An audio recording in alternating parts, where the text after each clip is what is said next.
ഇവിടെ സുന്നികൾ നടത്തിവരുന്ന എന്ന് പറയപ്പെടുന്നവർ നടത്തിവരുന്ന ഒരു 3 മരിച്ചു കഴിഞ്ഞാൽ 3 നടത്തുക, അതുപോലെ 70,000 ദിക്റിലെ ആള് നേരിട്ട് ഇടയായിട്ട് സ്വർഗത്തിൽ പോകും എന്ന് പ്രചരിപ്പിച്ച ആളുകളോട് ചെയ്യിപ്പിക്കുക.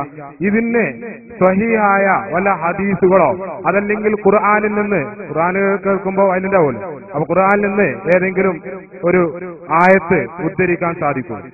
അസ്സലാമു അലൈക്കും വറഹ്മത്തുള്ളാഹി വബറകാതുഹു.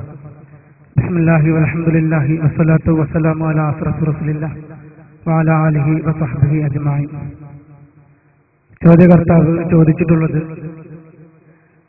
മരിച്ച വീട്ടിൽ 70,000 ദിക്ർ ചൊല്ലുന്നതിന് ഹദീസുണ്ടോ ആയത്തുണ്ടോ എന്നൊക്കെയാണ്. ഇവിടെ വന്യരായ ഉസ്താദ് മുമ്പ് തന്നെ പരിചയപ്പെടുത്തിയതുപോലെ വഹാബി പ്രസ്ഥാനത്തിന്റെ അപ്പോസ്തലൻ, വഹാബി പ്രസ്ഥാനത്തിന് ആശയങ്ങൾ ഉരുത്തിരിഞ്ഞു കൊടുക്കുന്നത് അവരുടെ അപ്പോസ്തലനായ ഇബ്നു തൈമിയ്യയാണ്. ഇബ്നു തൈമിയ്യയെ കുറിച്ച് അവർ തന്നെ രേഖപ്പെടുത്തി വെച്ചത് മദ്ഹബിന്റെ ഇമാമുകളെക്കാൾ ഏറ്റവും വലിയ പണ്ഡിതനായി ചിത്രീകരിച്ച ഇബ്നു തൈമിയ്യ എന്നല്ല, ഇബ്നു തൈമിയ്യയുടെയും ഇബ്നു അബ്ദുൽ വഹാബിന്റെയും ആശയങ്ങൾ വിഷലിപ്തമാണെന്ന് പറയലും ഖുർആനിന്റെ ആശയങ്ങൾ വിഷലിപ്തമാണെന്ന് പറയലും തുല്യമാണെന്ന് അവരുടെ വിചിന്തനത്തിൽ അവരെഴുതി വെച്ച ആ ഇബ്നു തൈമിയ്യ ഇതിന് മറുപടി പറയുന്നത് ഇബ്നു തൈമിയ്യയാണ്. അദ്ദേഹത്തിന്റെ സ്വന്തം ഗ്രന്ഥമായ മജ്മുഅത്തുൽ ഫതാവ അതിൽ അദ്ദേഹത്തോട് ചോദിക്കുന്നു, 70,000 ദിക്ർ ചൊല്ലി മയ്യത്തിന്റെ ആത്മാവിലേക്ക് ഹദിയ ചെയ്താൽ അത് മയ്യത്തിന് ലഭിക്കുമോ എന്ന ചോദ്യത്തിന് ഇബ്നു തൈമിയ്യ മറുപടി പറയുന്നത്, ഇദാ ഹല്ലല ഇൻസാനുൻ ഹാകദ 70,000 ഔ അഖല്ല ഔ അക്സറ വഹദിയത ഇലൈഹി നഫഅല്ലാഹു ബിദാലിക.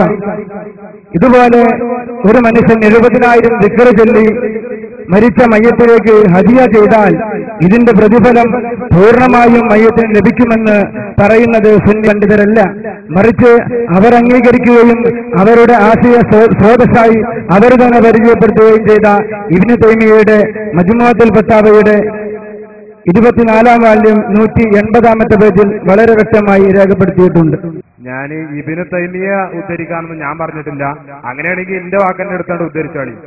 ഞാൻ ചോദിച്ചത് സ്വഹീഹായ ഹദീസ് ഉണ്ടോ, അതാണ് അടിസ്ഥാന പ്രമാണം. അതാണ് ഇബ്നു തൈമിയ്യ പറഞ്ഞത് അടിസ്ഥാന പ്രമാണമായിട്ട് നിങ്ങൾ കണക്കാക്കിയിട്ടുണ്ടോ? ഉണ്ടോ? ഇല്ലല്ലോ. ഞാൻ ചോദിച്ചത് സ്വഹീഹായ ഹദീസ് ഉണ്ടോ, ഖുർആനിൽ വല്ല തെളിവുണ്ടോ, അല്ലെങ്കിൽ സ്വഹാബത്തിന്റെ ഇജ്മാ ഉണ്ടോ? അതാണ് ചോദ്യം. അതിനാ നേരത്തെ പറഞ്ഞത്, ആമുഖം പറഞ്ഞത് നിങ്ങൾ ശ്രദ്ധിച്ചില്ല. ആ ചിന്തനം ഒന്ന് കാണിച്ചു കൊടുത്ത സ്ക്രീനിലൂടെ. അതായത് ഇബ്നു തൈമിയ്യയുടെയും ഇബ്നു അബ്ദുൽ വഹാബിന്റെയും ആശയങ്ങൾ വിഷലിപ്തമാണ് എന്ന് പറയുന്നത് ഖുർആൻ വിഷലിപ്തമാണ് എന്ന് പറയുന്നതിന് സമാനമാണ്. വിചിന്തനമാണ്, മുജാഹിദിന്റെ പത്രമാണ്.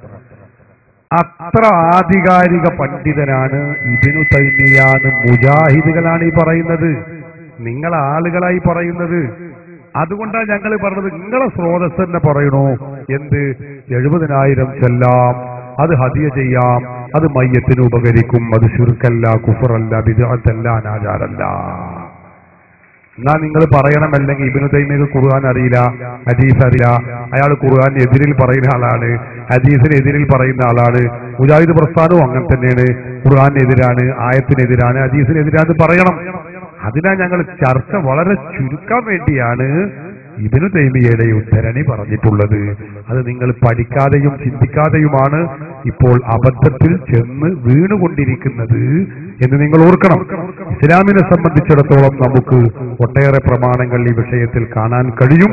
അയിമ്മത്തുകളൊക്കെ എഴുതി വെച്ചിട്ടുണ്ട്. അതൊന്നും ഇപ്പം നമുക്ക് ചർച്ചയല്ല. നിഷേധിക്കുന്നവർ മുജാഹിദുകളായതുകൊണ്ട് അവർക്ക് സ്വീകാര്യമായ തെളിവാണ് ഇവിടെ രേഖപ്പെടുത്തി വെച്ചിട്ടുള്ളത്. നേരത്തെ സൂചിപ്പിച്ചതുപോലെ 10 മണി വരെയാണ് നമ്മളെ പെർമിഷൻ. 12 മണിയും കഴിഞ്ഞു. തുടങ്ങിയത് മഗ്‌രിബിന് ശേഷം മണിക്കൂർ 4-5-6 മണിക്കൂറായി. മുജാഹിദുകൾ പരിപാടി നടത്തുകയാണെങ്കിൽ നിങ്ങൾക്കറിയോ എങ്ങനെ തിരൂര് മേഖലാ സമ്മേളനം നടത്തി മുജാഹിദ്. ഒരു മൗലവി നിന്ന് നുണങ്ങനെ പറയാണ്. അപ്പൊ നമ്മളൊരു സജീവ പ്രവർത്തകൻ നിങ്ങളാ പറഞ്ഞത് ശരിയല്ലല്ലോ എന്ന് പറഞ്ഞൊരു എഴുത്തു കൊടുത്തു. അപ്പൊ അയാൾ വാച്ചിലേക്ക് നോക്കിയിട്ട് പറഞ്ഞു, ഇപ്പോൾ സമയം 9 മണി, നമുക്കുള്ള പെർമിഷൻ കഴിഞ്ഞിരിക്കുന്നു, അതുകൊണ്ട് പരിപാടി ഇവിടെ അവസാനിപ്പിച്ചിരിക്കുന്നു, ഈ പരിപാടി പിരിച്ചുവിട്ടതായി അറിയിക്കുന്നു, എല്ലാവർക്കും നന്ദി എന്ന് പറഞ്ഞ് മൂപ്പരനെ പിരിച്ചുവിടുന്നത്, മൂപ്പരനെ നന്ദി പറയണത്, മൂപ്പരനെ അവസാനിപ്പിക്കുന്നത്, മൂപ്പരനെ ഒക്കെ പറയണത്. അപ്പൊ നുണ പറഞ്ഞാൽ പിന്നെ മുജാഹിദിന്റെ സ്വഭാവം അങ്ങനെയാണ്. പറഞ്ഞ സമയം 10 മണി വരെയെങ്കിലും ചെയ്യാൻ അവർക്ക് കഴിയില്ല. നമ്മളെ പരിപാടി തുടങ്ങിയിട്ട് സമയം കുറേയായി, നിങ്ങൾ ഓർക്കണം. മണിക്കൂറുകൾ കുറെ പിന്നിട്ടു. നമ്മുടെ അധികാരികളുടെ ഔദാര്യം കൊണ്ടാണ് ഇപ്പോൾ ഇത് മുന്നോട്ട് പോകുന്നത്. ഇനിയും അത് അവരെ കൊണ്ട് ശല്യമാക്കുന്ന രൂപത്തിലാവരുത്. അതുകൊണ്ട് വളരെ പ്രസക്തമായ 1-2 ചോദ്യങ്ങൾക്ക് അവസരം നൽകുകയാണ്. അത് പരമാവധി ഉപയോഗപ്പെടുത്താൻ ശ്രമിക്കണം എന്നുകൂടി ഓർമ്മപ്പെടുത്തുന്നു. വേഗം ചോദിക്കും.